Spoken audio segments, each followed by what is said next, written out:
이 시간 스스로 변호하는 욥이라는 제목으로 하나님 말씀 전하겠습니다. 매일 성경 순서에 따라 욥기서 30장 1절에서 23절 말씀을 묵상하고 있습니다. 26장부터 31장까지 이어지는 욥의 목소리에서 우리는 욥이 계속해서 무죄를 주장한다는 것을 발견할 수 있습니다. 그는 하나님의 뜻을 어기지 않았고 앞으로도 그렇게 살아가겠다는 굳은 의지를 나타내 보이고 있습니다. 오늘 본문에서도 욥은 계속해서 자신의 결백을 주장합니다. 여기서 우리가 주목할 포인트는 욥이 자신의 무죄함을 맹세 형태로 주장하고 있다는 것인데요. 맹세의 기본 형태는 이렇습니다. 만약 내가 이러한 것을 행했다면 나에게 이러한 일이 닥칠 것이다. 이와 같은 맹세의 표현은 인간이 선택할 수 있는 언어 형식 중에 가장 강력한 주장입니다. 그의 무죄 주장은 문체에서도 강력하게 드러나고 있습니다. 오늘 읽은 본문은 31장에 나타난 욥의 10가지 무죄 서약 중에 5가지 서약을 나열하고 있습니다. 그것은 음욕에 대하여, 속임에 대하여, 간음에 대하여, 종들에 대하여, 가난한 자들에 대하여 결코 하나님의 뜻을 어기지 않았다고 주장하고 있습니다. 본문에 나타난 이 욥의 주장을 일상어로 풀어보면 이렇습니다. 나는 젊은 여자를 음탕하게 바라보거나 남의 여자를 탐한 적이 없습니다. 아랫사람의 권리를 저버린 적도 없습니다. 그들의 탄호를 들을 때면 공정하게 대해 주었습니다. 가난한 이가 도와달라고 할 때도 거절한 적이 없습니다. 라고 말합니다. 욥의 주장을 좀 더 자세히 살펴보겠습니다. 첫 번째로 호색에 대한 부분입니다. 1절에서 3절 말씀입니다. 제가 읽겠습니다. 내가 내 눈과 약속하였나니 어찌 처녀에게 주목하랴. 그리하면 위에 계신 하나님께서 내리시는 분깃이 무엇이겠으며 높은 곳에 전능자께서 주시는 기업이 무엇이겠느냐. 불의한 자에게는 환난이 아니겠느냐. 행악자에게는 불행이 아니겠느냐. 아멘. 여러분, 욥은 자신이 범하지 않은 죄악들을 열거하기 전에 자신의 눈과 언약을 맺었다는 것을 언급합니다. 욥의 첫 마디에서 유혹이 시작될 수 있는 눈, 이 눈을 언급하는 이유는 의도적인 범죄 행위들과 범죄 욕구 때문인데요. 이러한 점에서 욥이 눈과 맺은 언약은 이후 이어지는 모든 죄악에도 연결되고 있습니다. 욥이 한 번도 행한 적이 없다고 맹세한 첫 번째 사실은 젊은 여자에 대한 시선입니다. 욥은 한 번도 호색한 적이 없다고 말씀합니다. 이와 같은 욥의 고백은 예수님의 말씀을 생각나게 하는데요. 음욕을 품고 여자를 보는 자마다 마음에 이미 간음하였느니라. 여러분, 이러한 인간의 죄악된 시선으로 지은 죄의 결과가 어떻습니까? 2절, 3절에 보면 욥은 시선을 통한 마음의 범죄를 저지르는 사람이 하나님께 받을 것은 환난과 불행뿐이라고 말하고 있습니다. 또한 욥은 하나님께서 자신이 살아온 모든 길을 다 지켜보시고 심지어 지금까지 걸어온 모든 발걸음을 세기까지 하신다는 분위기에 하나님께서는 자신이 부끄러운 일을 저지르지 않았다는 사실을 아신다고 그렇게 확신하고 있습니다. 이어서 두 번째 욥의 주장은 속임에 대한 것입니다. 5절 말씀입니다. 만일 내가 허위와 함께 동행하고 내 발이 속임수에 빨랐다면. 여러분, 여기서 속임은 샤브라는 히브리어인데요. 거짓말로 자신이나 상대를 속이는 것을 말합니다. 욥은 자신의 발이 누군가를 속이려고 빨리 달려간 적이 있었냐고 묻습니다. 그는 자신의 무죄를 증명하고자 하는 간절한 바람으로 이렇게 얘기합니다. 6절 말씀입니다. 하나님께서 나를 공평한 저울에 달아보시고 그가 나의 온전함을 아시기를 바라노라.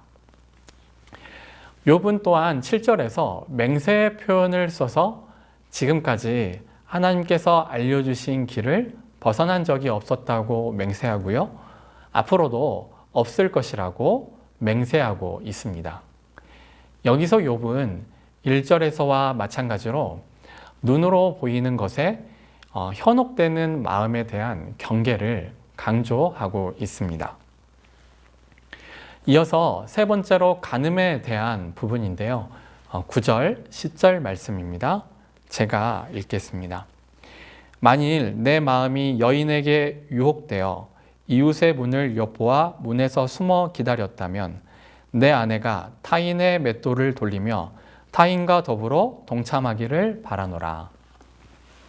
욥은 여자에 의해 현혹되지 않았을 뿐 아니라 이웃의 아내를 간음하거나 계획하지도 않았습니다. 여러분, 이 욥은 간음이 얼마나 심각하고 중한 범죄인지를 11절과 12절에서 나타내고 있습니다. 11절, 12절 말씀 제가 읽겠습니다. 그것은 참으로 음란한 일이니 재판에 해부할 죄악이요 멸망하도록 사르는 불이니 나의 모든 소출을 뿌리채 뽑기를 바라노라. 아멘. 이어서 네 번째로 종들에 대해서 이야기합니다. 13절에서 15절 말씀인데요. 제가 읽겠습니다.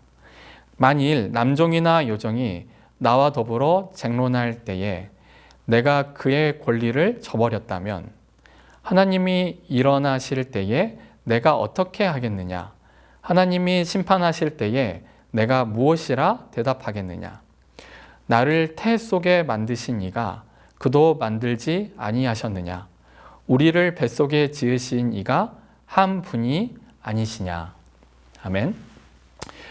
여기서 욥은 주인인 자신에게 옳고 그름을 따지려는 종들의 이야기에 귀를 닫는 적이 없고 사태를 올바르게 바로잡지 않은 적이 없다고 말합니다. 욥은 지금까지 자신이 그러했던 것처럼 하나님께서도 현재 잘못된 사태를 바로잡고 정의를 실현해달라고 요청하는 것처럼 보입니다. 그러나 이 주장은 하나님의 부당한 판결에 대한 것이 아니었습니다. 그는 하나님 앞에서 자기 자신이 부끄럽지 않기만을 그렇게 원하고 있습니다. 욥이 이토록 결백을 주장할 수 있는 것은 그가 하나님께서 자기 인생을 다 알고 계심을 믿었기 때문입니다. 그는 하나님을 경외하는 사람이었습니다. 특별히 이웃을 향한 윤리 규정에 대해서 욥은 어떻게 말하고 있습니까? 하인들에게 억울한 일을 만들어서는 안 된다는 윤리 규정에 대해서 욥은 그 근거를 이렇게 제시합니다. 모든 인간은 하나님의 피조물로서 모두 하나의 자궁에서 나왔기 때문이다. 모두가 다 하나님의 창조물이기 때문에 하인이라고 해서 억울한 일을 당해서는 안 된다고 그렇게 말하고 있습니다. 하인들에게도 올바른 정의가 실현되어야 한다는 생각은 지금부터 수천 년 전 고대 이스라엘에 주종관계가 있는 사회에 있었다는 것이 정말 놀라운 일입니다. 말씀을 마무리합니다. 여러분, 지금까지 우리는 스스로 자신을 변호하며 자신의 무고함을 주장하고 맹세서약하는 욥에 대해서 살펴보았습니다. 욥은 하나님께 자신의 길을 다 욥은 하나님께 자신의 길을 다 살피고 계시고 다 알고 계신다고 믿으며 그렇게 살아갔습니다. 하나님을 경외했습니다.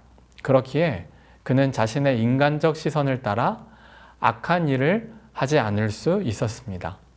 하나님을 경외하지 않는 사람은 스스로 인생을 주도합니다.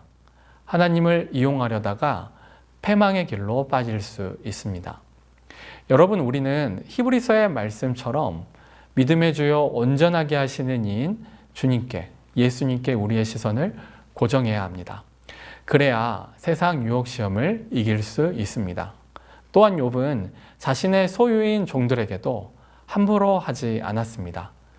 그들을 업신여기지 않았습니다. 그 이유가 무엇입니까? 욥은 모든 이가 똑같은 하나님의 존귀한 피조물이라고 믿었기 때문입니다. 하나님은 모든 사람을 공평하게 지으셨고 사람과 사람이 서로를 존중하며 하나님의 형상을 드러내기 원하신다는 사실을 믿는 삶의 태도를 가지고 있었습니다. 이와 같은 바른 신앙 고백은 고대 사회에서 신분의 차이를 뛰어넘게 했고 인권을 인정하는 근거가 되었습니다. 이 시간 말씀을 가지고 이렇게 기도했으면 좋겠습니다. 하나님은 우리의 인생을 모두 알고 계십니다. 인생의 주도권을 주님께 맡겨드립니다.